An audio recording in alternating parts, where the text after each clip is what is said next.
lately they've been under a lot of pressure from sponsors and investors like FedEx, Nike, and Pepsi, and also a lot of public pressure to change their name due to racial sensitivities.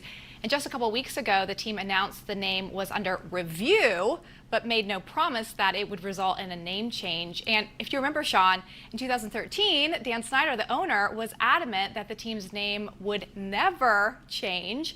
But it looks like this recent pressure has made even him reconsider. Just this morning in a press release, the team said this: "Today we are announcing we will be retiring the Redskins name and logo upon completion of this review." But now some are asking, are they just folding to cancel culture? And what about those in the Native American community who regarded the team's name and logo as a source of heritage and cultural pride? Well, joining us now is Mark OneWolf Yancey, who is on the board of the directors for the Native American Guardians Association and a member of the Chiricahua Apache tribe. Welcome, Mark. Thank you for having me. Well, Mark, there's so much controversy over this, and I got to ask you, as a member of the Native American community, are you offended? Have you been offended by the name Redskins? Absolutely not. I've been a lifelong Redskin fan. I was born in D.C.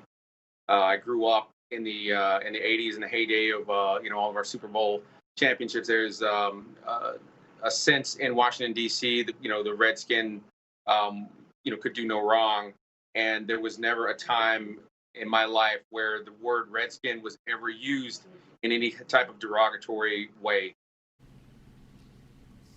Mark, the interesting thing is, I get your personal stance, but as you talk to other members of the Native American community, are you in the majority or the minority? Because it's interesting. I hear about, the Redskins have been saying for years that they did a study and that something like 9 of 10 people in the community agreed with them. But then I hear the mainstream media talk about how Native Americans are all offended about it, but no one ever actually quotes them. And so my question is, despite your personal views, are you in the majority or the minority, do you think, of the Native American community?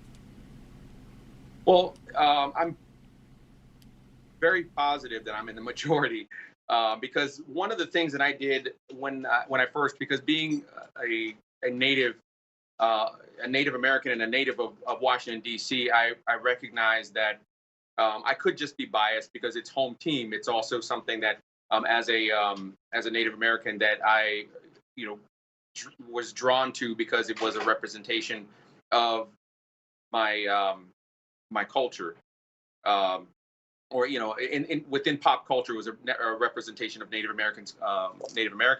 So I sought out the opposition. I sought out the people who claimed to be offended because I wanted to truly understand where they were coming from, and if I were in some way wrong, in terms of why I was not offended, I could understand why they were offended, and perhaps come to some kind of agreement or something, some kind of compromise. But in my search for finding that truth, I found that I was not alone. I found many Native Americans all across the country, from California to to Florida to New Mexico, Arizona, all the way up to the Dakotas, that were in agreement with me. I was quite pleasantly surprised because, like I said, I was willing to admit or willing to accept that I might be biased because because of where I'm from. But we were all drawn to the team for the similar reasons, because of its Native American history, and not just because of a logo or picture. It's because that logo was given by the Native American community to this team.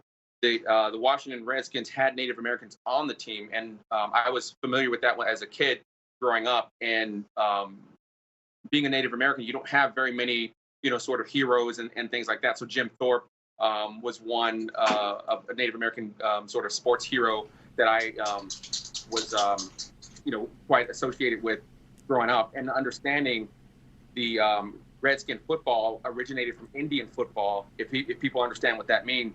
The Carlisle Indian football, where Jim Thorpe played on that team. And so some of the players, when they finally integrated into the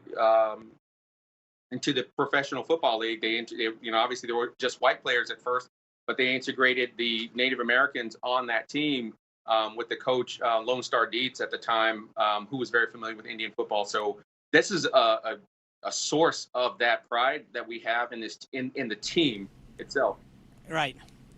Mark, listen, I think it's so fascinating because you just brought so much information to this debate that's missing when the media talks about it, in terms of the history with the Native American community, the logo being made by somebody from that community. And I wish that more people understood so much of what you just brought to this debate before they rushed it. Thank you for being here. When we return, we're going to delve further into President Trump's pardon of Roger Stone and what political